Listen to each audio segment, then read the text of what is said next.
Je me dis que je regarde les gens dans le monde d'aujourd'hui. Et bien souvent, nous avons besoin de nous plaindre. Nous nous plaignons de choses qui sont vraiment importantes.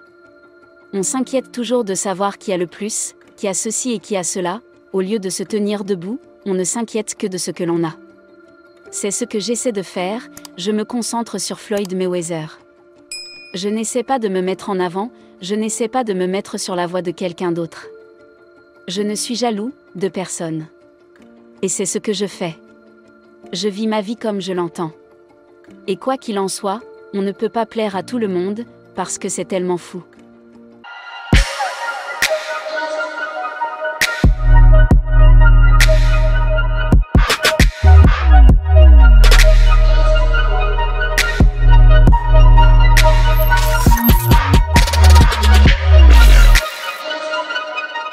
Au début, j'avais l'impression que les gens m'encourageaient, qu'ils étaient les meilleurs pour moi.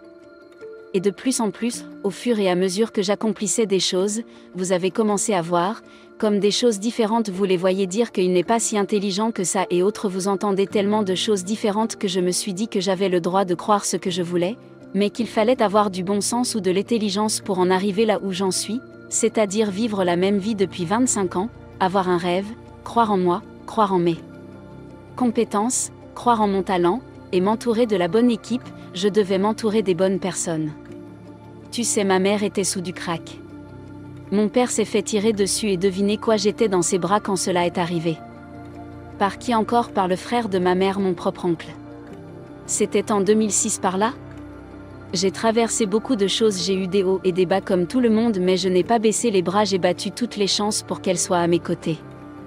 La meilleure chose est d'avoir une croyance si forte en vous-même que vous pouvez faire taire tous les bruits extérieurs, parce que vous aurez besoin de cela à chaque étape du chemin. Vous savez, il y a des gens qui projettent leurs peurs, leurs défauts et leurs échecs sur vous.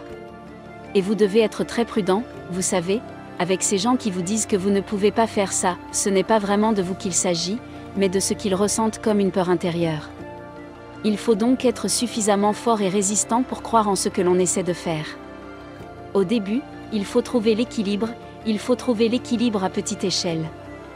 Ce que j'ai réussi à faire, c'est équilibrer l'argent à petite échelle d'abord, j'ai fait quelques erreurs au début. Mais vous savez, cela vient avec le territoire. L'un de mes meilleurs investissements a été l'immobilier à New York. J'ai donc commencé avec cette doigt. Et je recevais une certaine somme d'argent chaque mois.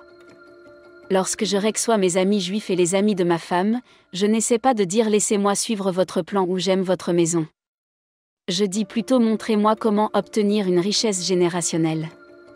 Je reste avec eux et je les observe, puis j'ai étudié le jeu et je l'ai appris avec le simple fait d'être avec Aïémon qui est celui qui a joué un rôle principal dans ma vie et est celui à cause de qui je suis où je suis ici actuellement. Un jour il m'a dit, tu veux être l'athlète le mieux payé? Tu veux être l'athlète le mieux payé. C'est ce que nous faisons. Tu veux figurer sur Forbes comme le meilleur, nous le ferons. Mais ensuite, vous savez, avec nos et mes amis juifs et mes amis blancs.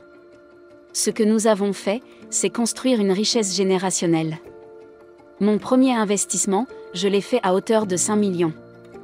Mais c'était il y a des années. Je parle d'années et c'était quand je leur ai donné 5 millions pour la première fois. Je recevais 50 000 par mois. Disons que l'argent continuait d'arriver tous les mois, 50 000 $. J'étais toujours en compétition. Je me battais toujours. J'étais toujours actif, et je gagnais toujours autant d'argent. Chaque jour. Je rentrais à la maison et je regardais tous les champions légendaires. Chaque champion Larry Holmes, winner Marvin Hagler, Mike Tyson, Roberto Durán, Nico Doak, Eddie Mustafa Muhammad et j'étais plus déterminé que jamais. Je disais je veux être fort, très fort, je veux leur ressembler, je veux être comme certains, je veux me battre comme Léonard, un autre jour je veux me battre comme Hagler, mais ensuite je veux être ci ou que ça, je veux avoir un style comme Tommy Arms. Mais ensuite, je veux être un tueur comme Mike Tyson. Et quand j'ai pris tous ces champions différents, Chavez et Roberto et tous les champions différents de tous ces gars différents, j'ai dit, je vais prendre un peu de chacun d'entre eux, et mettre tout ça dans une boîte pour le secouer et voir ce qu'on va en tirer. Il est toujours bon de se comparer aux personnes que l'on admire, car cela permet de se donner un objectif élevé, de se fixer des normes élevées. Et vous savez, La façon dont il a vécu sa vie, les parallèles et la façon dont vous affectez la culture, c'est ce que je m'efforce de faire. Vous savez, il avait un label lorsqu'il possédait Reprise Records et publiait Jimi Hendrix, Camille, Kanye West et mon Jimi Hendrix, vous savez, mes labels. Vous savez, il suffit de vous comparer à la barre de la grande vente très haut. Vous savez, ce que son rêve que j'ai commencé à vous il y a des années et des années et des années. Peu importe ce que mon père a fait, parce qu'il a fait tout ce qu'il avait à faire. Pour me donner une vie meilleure, pour me donner la meilleure vie qu'il pouvait me donner, parce que tout arrive pour une raison. Même lorsque mon père a été incarcéré et qu'il est parti, j'étais abattue. J'entends encore ces paroles, au fond de mon esprit disant continue à travailler dur. Rien ne sera facile. J'ai travaillé dur. J'ai travaillé très dur pour en arriver là. Et chaque jour, je sais que je suis bénie. Je suis vraiment bénie. Et je ne considère rien comme acquis. Parce que maintenant, c'est le DVD. Mais à l'époque, c'était les cassettes VHS. Ou tout ce que je savais quand je rentrais à la maison. Tu dois faire tes devoirs. Tu sais quoi, je vais mettre cette boîte et cette cassette dans l'os. Parce que je savais ce que je voulais faire. Je savais que je voulais faire de la plage.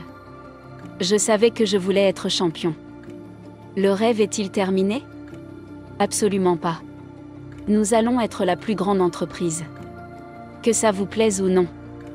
Parce que si vous pensez petit, les petites choses arrivent. Toujours rêver grand, toujours croire. Je crois en mon équipe. Je crois en ses combattants. Il faut savoir que être artiste, c'est savoir qu'on ne peut pas deviner, qu'on ne peut pas penser, qu'il faut savoir que même si ça ne marche pas aujourd'hui, ça marchera demain. Ces artistes auxquels j'ai joué étaient impopulaires à l'époque et que je joue plus que les artistes actuels devraient être les plus anciens. Je vous suggère d'aller voir sur Shoot Meo, c'était incroyable. Et à l'époque, ce n'était pas très populaire. Mais je pense qu'au bout du compte, nous jouerons cette musique plus que n'importe quelle autre. Il faut donc savoir que cela ne marchera peut-être pas aujourd'hui, ni demain, mais que c'est la bonne chose à faire. Et c'est ce que je fais. Et c'est ce qui me nourrit. Le meilleur conseil que je puisse vous donner, c'est de croire en ce que vous faites. Et si vous n'y croyez pas, alors vous ne le faites pas. Vous n'avez pas encore trouvé ce que vous faites le mieux. Quand tu le sens et quand tu le sais, personne ne peut te le dire. Il suffit d'avoir raison une fois que l'esprit commence et vous savez, je viens de vivre une vie si riche, vous savez, une vie bien remplie. Vous savez, mes premiers albums sont sortis à l'âge de 26 ans et j'avais vu tellement de choses dans la rue que mon attitude était la suivante, j'ai vu tellement de choses et je n'ai rien à prouver, je sais qui je suis. Je suis une personne très consciente d'elle-même. Quand on est conscient de soi, même quand on a affaire à l'ego de quelqu'un, on lui permet d'être, on lui permet de vivre dans un certain espace. La seule chose qui pose problème, c'est que si vous engagez cette énergie, c'est là qu'il y a un problème. Si vous engagez l'ego avec votre ego, c'est comme si quelque chose devait se passer. Mais si vous n'engagez pas l'ego, si vous savez comment le manipuler ou jouer avec lui, et que vous redonnez la lumière à l'obscurité. Gwen espère que vous avez aimé la vidéo. N'oubliez pas de vous abonner si vous nouvellement ici et aussi activer la cloche de notification pour ne rien rater. À bientôt. Vivre et non survivre. Soyons prospères.